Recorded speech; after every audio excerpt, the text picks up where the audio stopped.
للأسف ميسي حلق على الصلعة أو على الصفر بعد قرار اعتزاله أمس، وراح أوريكم كيف صار شكله بعد ما صار أصلا. يا جماعة هاي الصورة كثير زعلت ناس، ملايين الناس لما شافوها صاروا يبكوا إنه ليش ميسي هيك عمل، يعني شو ماله، إيش قاعد يحس.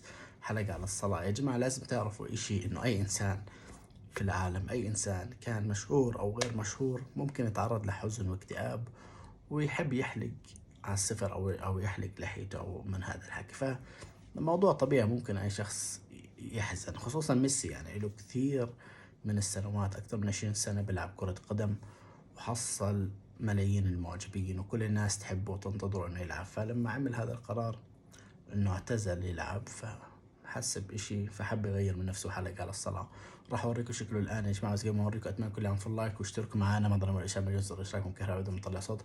الكل أبي يشترك ويكتب لي بكل صراحة، قبل كل شخص يشوف هذا الفيديو بكل صراحة يكتب لي بالتعليقات، هل أنت حزين على ميسي؟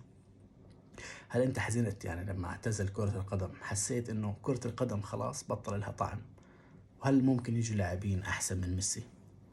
وبتحب ميسي ولا كريستيانو أكتر؟ اكتب لي بكل صراحة بالتعليقات، راح أشوف إجاباتكم وأقرأها كاملة بالفيديو اللي بعده. راح أحط أسماء الناس اللي بتشارك في الفيديو اللي بعده. اعملوا في اللايك واشتركوا يا جماعة. وهيك صار شكله، قيموا لي كيف صار شكله من 10 بالتعليقات. وهاي الصورة سرية جدا يا جماعة، وراح تظهر الصورة على العلن بعد كم يوم.